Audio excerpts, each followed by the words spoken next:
Nous continuons aujourd'hui en approfondissant encore cette histoire, cette notion d'alliance et de péché, c'est-à-dire de séparation.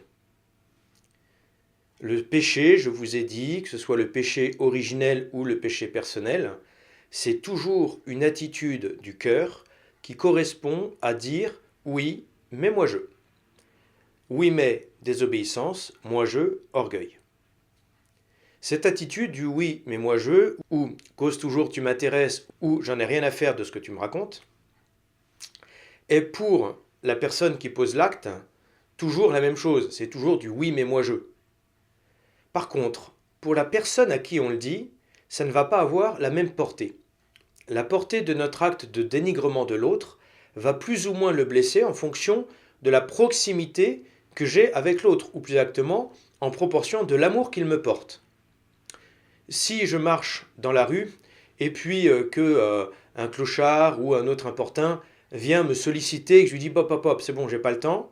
Oui, mais moi je, ça va le vexer, mais ça va le vexer 10 secondes. Je suis pour lui un inconnu, je suis un crétin de plus dans sa journée et il va recommencer dans 30 secondes envers quelqu'un d'autre. C'est pas grave, nous sommes interchangeables à ses yeux.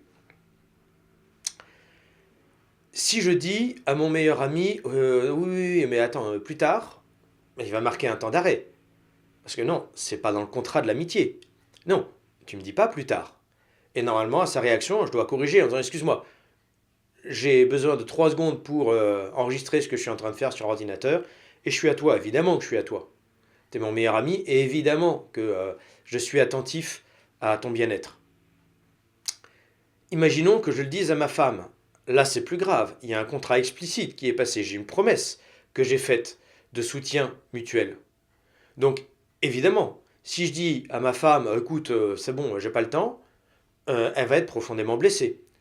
Et lorsque je vais vouloir revenir vers elle, eh bien, il va falloir que je mette les formes. Si ça a été un petit dénigrement, un petit crime de lèse-majesté, je vais dire excuse-moi, j'étais fatigué, évidemment, tu es la plus importante dans ma vie, je suis un sombre idiot, blablabla. Je vais trouver toutes les formules qui vont bien pour essayer de la remettre en avant, essayer de la remettre en numéro un, la remettre à sa place, de la revaloriser.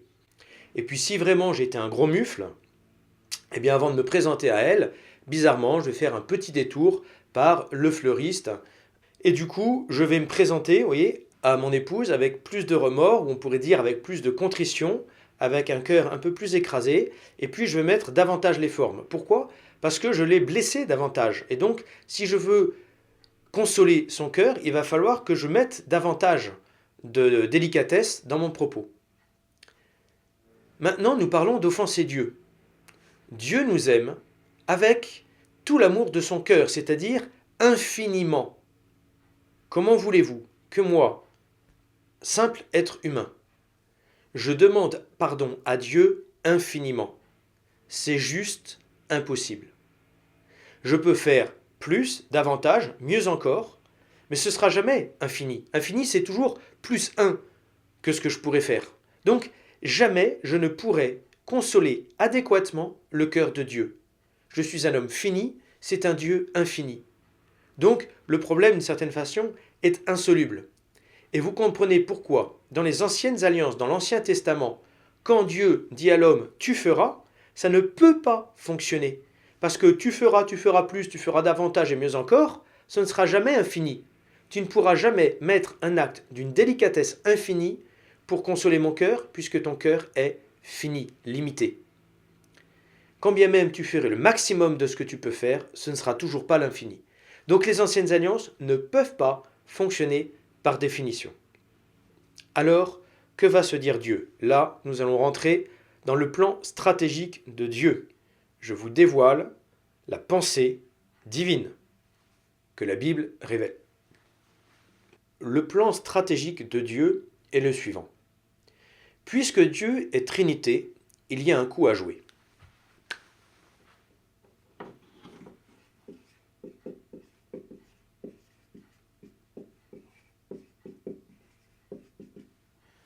Dieu le Père, numéro 1, va donner mission à Dieu le Fils, numéro 2.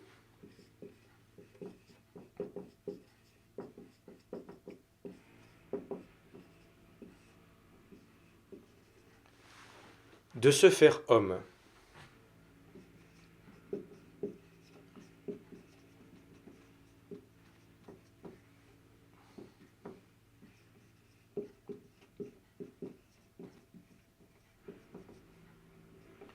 Celui que les prophètes surnomment l'Emmanuel, c'est-à-dire Dieu parmi nous, c'est-à-dire le Messie qui va rétablir l'alliance avec Dieu.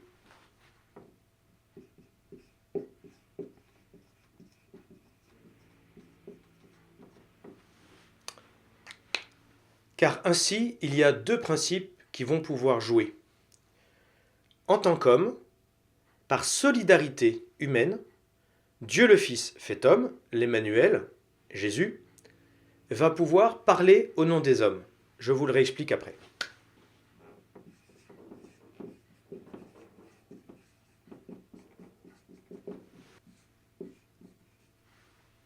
Et en tant que Dieu, il va pouvoir poser un acte avec une dimension infinie, avec une délicatesse infinie.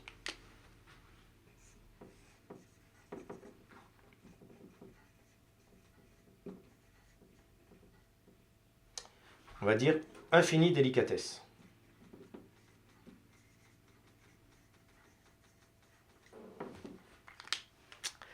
Et là, vous comprenez bien qu'il va être possible de pardonner les péchés, il va être possible en toute justice de pardonner les péchés, puisque la consolation qui est apportée est un acte d'amour infini, posé au nom des hommes,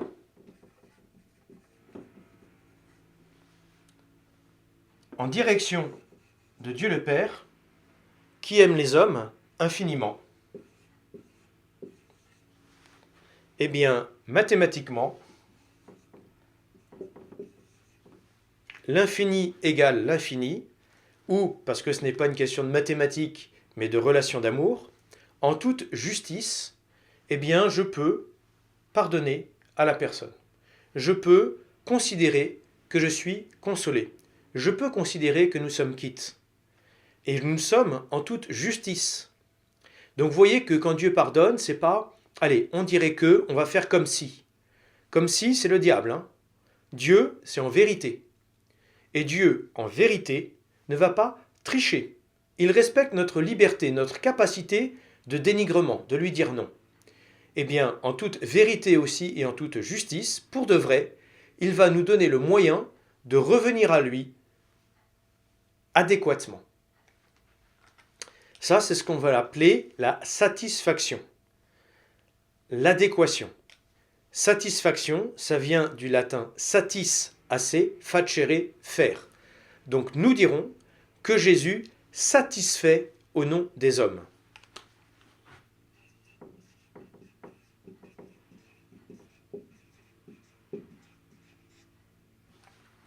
Voilà, c'est un mot théologique un peu technique, mais on comprend bien que nous, lorsqu'on est satisfait parce qu'on a le ventre plein, c'est parce qu'on arrive à avoir assez dans l'estomac. Donc la satisfaction, satisfacere, faire assez. Égalité. Pour le dire autrement, Jésus, qui est Dieu fait homme, est en lui-même une alliance. Il est en lui-même la connexion du divin avec l'humain, de l'humain avec le divin. Il est lui-même le trait d'union entre Dieu le Père et les hommes. Mais aussi et surtout, il va poser un acte qui soit un acte d'amour en faveur des hommes, en direction du Père, avec une solidarité envers les hommes et une délicatesse infinie envers le Père. Le côté délicatesse infinie, intention infinie posée dans l'acte, je pense que c'est assez facile à comprendre. Je viens maintenant expliquer le deuxième point qui est la solidarité avec les hommes. Qu'est-ce que ça veut dire ? Ça veut dire que, assez naturellement, dans la façon de fonctionner des hommes, si quelqu'un offense quelqu'un d'autre, c'est à l'offenseur de demander pardon à l'offensé. C'est normal. Imaginons que quelqu'un vous marche sur les pieds, que moi j'assiste à la scène, et je dis non, c'est pas grave. Vous allez dire, bon, vous êtes gentil, mais c'est mes pieds, pas les vôtres. Donc occupez-vous de ce qui vous regarde. Donc c'est à l'offenseur de prendre position et de demander pardon à l'offensé. Mais si j'ai un lien de proximité avec l'offenseur et que l'offenseur ne demande pas pardon, eh bien je peux demander pardon en son nom. Et le pardon peut être octroyé par l'offensé à l'offenseur, par mon biais, par mon intermédiaire, si jamais je suis un intermédiaire crédible, possible. Par exemple, je marche dans la rue avec mon frère. Mon frère vous écrase le pied. Et puis, il est dans ses pensées, il continue, il ne s'arrête pas dans la rue. Moi, je vois ça, je m'arrête. Et je me tourne vers vous. Et je vous dis, excusez-le, c'est mon frère. Il n'est pas dans son assiette aujourd'hui, c'est un vieil ours bourru, il n'a pas dormi, il est toujours comme ça. Je vous trouve un argumentaire euh, qui est acceptable. Et puis vous allez pouvoir lui pardonner parce que je suis son frère et que donc il y a un lien de sang, il y a une proximité réelle entre lui et moi. Et que si moi je viens demander pardon en son nom, eh bien, il est possible pour vous d'octroyer le pardon. Parce que j'ai une proximité qui fait que assez naturellement, ça passe. Imaginons maintenant que mon frère est avec son épouse. Il est dans la rue, il vous écrase le pied et il continue sans s'arrêter. Son épouse voit la scène et c'est elle qui va se tourner vers vous, pleine de compassion, en disant je vous prie de l'excuser, c'est mon mari, c'est un vieil ours, il est dans ses préoccupations, blablabla. Je vous demande de lui pardonner. Eh bien vous allez pouvoir, parce que c'est son épouse, alors il n'y a pas un lien de sang, mais vous voyez qu'il y a une grande proximité, ils partagent leur vie ensemble quand même. Vous allez pouvoir pardonner à mon frère en vertu de l'intercession de son épouse. Parce que le lien de solidarité entre lui et son épouse est réel et est fort. Et donc ainsi, bien, vous allez pouvoir même dire à ma pauvre dame, je vous plains de vivre avec un tel ours tous les jours. On va pouvoir élargir encore un petit peu le lien de solidarité. Notamment, ça existe dans les écoles, ça peut marcher pour les clubs de sport, etc. Une association qui est plus large que celle du mariage, c'est de la bienveillance, mais ça s'arrête là. Eh bien, lorsque un élève va faire du chahut, on peut donner une punition collective à la classe. Et si on veut lever la punition collective, on envoie le délégué de classe en lui disant mon beau, ma belle, je te rappelle qu'on a voté pour toi, donc va au charbon, à toi d'aller négocier. Et le délégué de classe, parce qu'il est délégué de la classe, eh bien, va pouvoir être reçu par le professeur, entendre un argumentaire, et puis lever la punition si cela lui semble une prise de conscience suffisante. Parce qu'après tout, c'est ça que le professeur souhaite, c'est que les élèves aient le sens de l'autorité et du respect. S'ils ont compris la leçon, on peut peut-être lever la punition. On peut faire ainsi, dans toute association, club ou je ne sais quoi, d'avoir, vous voyez, un délégué ou un président qui va représenter l'ensemble et qui va argumenter, aller chercher des subventions et que sais-je encore.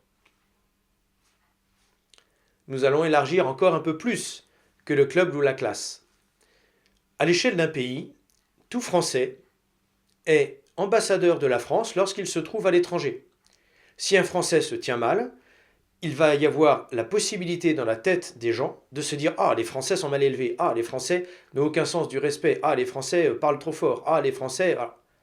Pourquoi? Parce qu'un Français, inconsciemment, involontairement, mais en toute justice, est bien français, il est bien représentant de la France quelque part.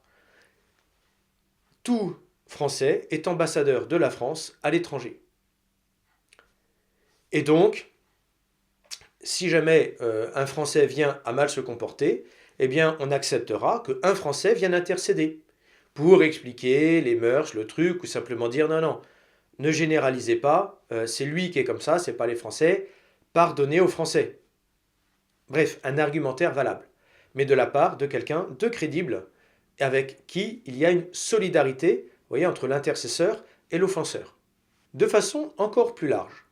Si un jour des extraterrestres venaient à débarquer, eh bien n'importe quel terrien serait ambassadeur de la Terre et des terriens, des habitants de la Terre, les terriens. Eh bien c'est cette solidarité humaine extrêmement large, alors très ténue, je suis d'accord, mais la plus large possible, on dira universelle, qui concerne tout le monde. Eh bien c'est cette solidarité humaine qui fait que devant quelqu'un qui n'est pas humain, je vais pouvoir parler au nom des hommes si je suis un homme. Et c'est ce que Jésus va faire. Solidarité humaine, il se fait homme, et il parle à Dieu le Père, qui n'est pas humain, qui n'a pas cette incarnation, qui n'a pas cette solidarité avec les hommes. Et donc Jésus devient un intercesseur possible.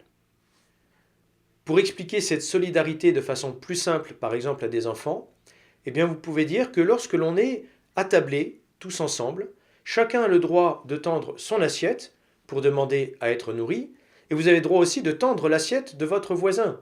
Si vous prenez l'assiette de votre voisin, même sans lui demander, et que vous l'attendez pour qu'elle soit remplie, il ne vous en voudra pas, il ne va pas vous sauter dessus. Mais si quelqu'un arrive de l'extérieur et n'est pas quelqu'un de la tablée, et qui va prendre une assiette, tout le monde va s'offusquer en disant « Mais qu'est-ce que tu fais? Enfin, pourquoi tu prends l'assiette ?» Alors c'est peut-être pour la remplir, mais au nom de quoi est-ce que tu te permets d'intervenir? Tu n'es pas de notre repas. Tu ne fais pas partie de notre tablée. Tu n'es pas parmi les invités au repas. Tu n'es pas de chez nous. Il n'y a pas ce lien de solidarité. Avec ceux qui sont attablés ensemble, oui. Avec ceux de l'extérieur, non. Eh bien, de la même façon, Jésus, c'est Dieu qui va se faire homme, c'est Dieu qui va se mettre à notre table. Et puis, qui pourra intercéder pour ceux de la table, à ceci près que la table, elle est universelle, c'est la table de l'humanité entière. Ainsi, Jésus est bien Dieu le Fils qui se fait homme. Alors, par raccourci de langage, on dira Dieu fait homme. Mais vous voyez bien que, en vieux garçon maniaque, j'essaye vraiment d'être précis pour vous faire comprendre. Jésus est Dieu le Fils, qui va recevoir la mission de se faire homme. En tant qu'homme, il va acquérir une solidarité avec les hommes. Et puis, en tant que Dieu, il va pouvoir poser un acte avec une infinie portée, une infinie délicatesse, pour consoler la peine infinie du cœur de Dieu le Père, ou la déception infinie ressentie par Dieu le Père, de voir ses créatures bien-aimées, les hommes, lui tourner le dos. Donc Jésus va pouvoir être le trait d'union entre Dieu le Père et les hommes, ou entre les hommes et Dieu le Père. Moi je vous dis trait d'union. J'aime bien la formule parce que dans trait d'union, il y a union, dans union, il y a un. Que un, c'est aimer, et que un, c'est faire l'alliance. Donc, trait d'union, j'aime bien. Mais ça, c'est mon vocabulaire. Dans la Bible, vous aurez d'autres vocabulaires. Vous aurez un vocabulaire latin.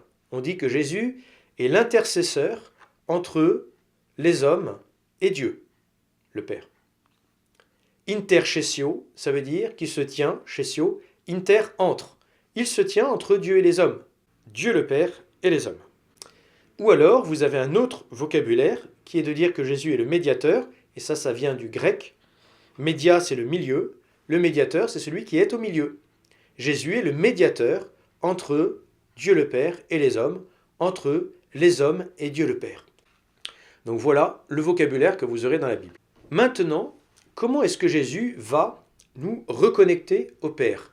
Par quel acte de solidarité avec les hommes il va pouvoir poser un acte d'amour infini en direction du Père au nom des hommes qui va consoler le cœur du Père, donc nous reconnecter avec Dieu le Père, qui va pouvoir consoler Dieu le Père, qui va pouvoir mettre fin à la séparation et refaire l'union, c'est-à-dire pardonner le péché ou refaire l'alliance. Eh bien Jésus va choisir un langage humain qui est celui du sacrifice.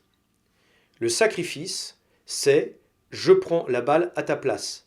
Le sacrifice, c'est « je te donne ma vie ». Je ne peux pas faire plus que te donner ma vie. Alors je peux te la donner tous les jours, un peu dans le dévouement, le service, la bienveillance, etc. Et Jésus, il va passer 3 ans de vie publique à faire du bien autour de lui. Mais ça peut prendre un peu longtemps, de durer comme ça toute sa vie.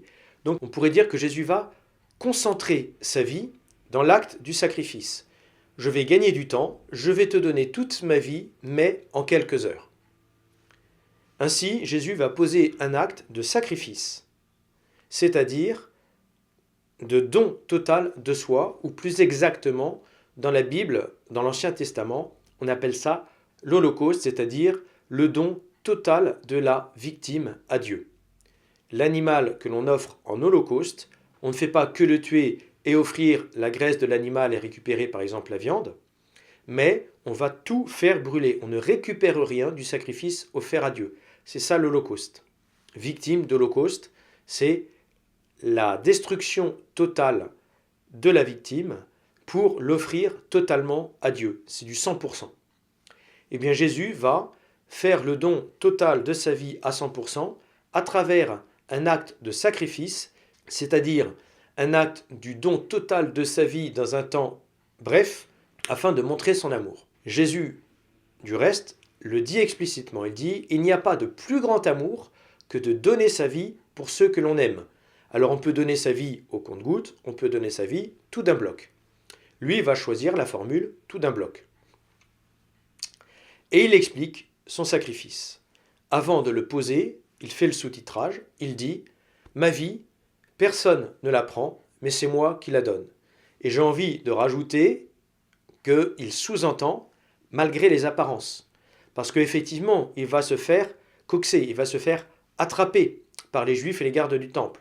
Il va se faire ligoter, il va se faire traîner, il va se faire juger, il va se faire tabasser, il va se faire traîner sous le poids de la croix par la main des Romains, et il va se faire crucifier. Donc, il va subir.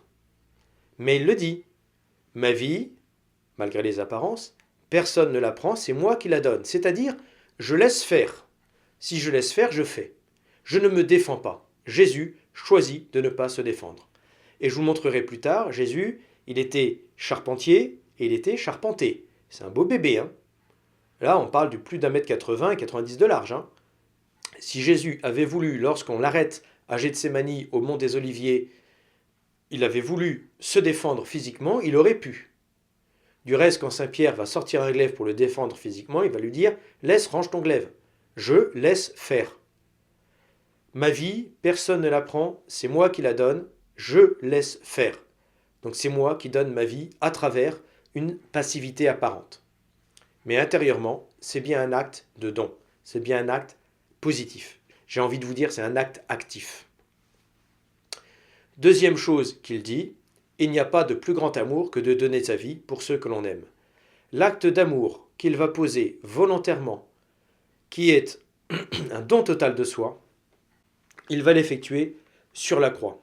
Et donc sur la croix, je vous mets un cœur pour bien montrer que derrière la croix, il y a un acte d'amour. C'est un acte d'amour, un holocauste, un don total de soi par amour, qui est fait. Et Jésus sur la croix va encore prononcer des paroles, il y en a 7 en tout, il y en a 2 que je retiens, qui m'intéressent pour le cours d'aujourd'hui. Sur la croix, il va dire « Père, pardonne-leur, ils ne savent pas ce qu'ils font. » Sous-entendu, il ne dit pas qu'ils aient tous se faire voir. Moi, j'ai assez souffert. Il ne dit pas « eux et moi, on se sépare ». Il garde la solidarité avec les hommes jusqu'au bout. Il souffre atrocement par la faute des hommes pour poser un acte d'amour qui va compenser les péchés des hommes, pas le sien, hein, des hommes dont il se fait solidaire. Lui, il est innocent, il se fait solidaire des coupables par amour. Eh bien, il y a un moment où quand on souffre, il y a un moment où on a envie de dire bon, c'est bon, moi j'y suis pour rien en fait. Hein. Voilà. Moi j'arrête, je ne suis pas de la partie. Donc, il ne dit pas ça, il ne cesse pas la solidarité. Il va dire Père, pardonne-leur, ils ne savent pas ce qu'ils font. Il garde la solidarité avec les hommes, entre semblables. Solidarité horizontale. Et puis, il va dire aussi Père, entre tes mains, je remets mon esprit. Père, entre tes mains, je remets mon souffle. Père, entre tes mains, je remets ma vie. Puis il dit tout est accompli et il expira. Donc Jésus va garder le lien de solidarité avec le Père. Sous-entendu, il ne dit pas maintenant ta mission tu te la gardes. Le salut de l'humanité, ça ne m'intéresse plus. Ta mission, ce n'était pas une bonne idée, j'ai mal. J'en peux plus. J'ai trop mal. Non, non, il garde la solidarité avec le Père. Père, entre tes mains, je remets ma vie. Toute confiance envers le Père, tout lien d'amour maintenu envers le Père. Et il meurt. Donc s'il meurt, il ne change plus d'avis. Quand on est mort, on est mort. Donc Jésus va mourir en ayant posé un acte d'amour au nom des hommes avec une délicatesse infinie jusqu'au bout, sans jamais le renier. Ni renier la solidarité envers les hommes, ni renier l'unité avec Dieu le Père. Donc, vous voyez que la croix est d'une certaine façon un pense-bête, une anti-sèche. C'est écrit sur la croix. La croix est le trait d'union entre les hommes et Dieu le Père. C'est l'acte d'amour posé en solidarité des hommes en direction de Dieu le Père que Jésus a posé. Et jusqu'au bout, il maintient cet acte d'amour et il meurt. Il meurt, nous avons gagné. Maintenant, vous me concéderez que ça a plutôt la tête d'une défaite. Donc plus tard, le troisième jour, quand Jésus va ressusciter, il annoncera la victoire. Et c'est pour ça que nous lions la mort et la résurrection de Jésus. À la mort de Jésus sur la croix, nous avons gagné, mais ce n'est pas flagrant. À la résurrection de Jésus, nous avons gagné, ça se voit. Victoire, annonce de la victoire, nous avons tendance, et à raison, à lier ces deux événements. Cet acte de satisfaction que Jésus pose est donc sa mort par amour sur la croix. Comment est-ce que cet acte que Jésus a posé le 7 avril de l'an 30 à 15 h, date de sa mort, comment est-ce que cet acte peut m'impacter moi qui suis né des siècles plus tard?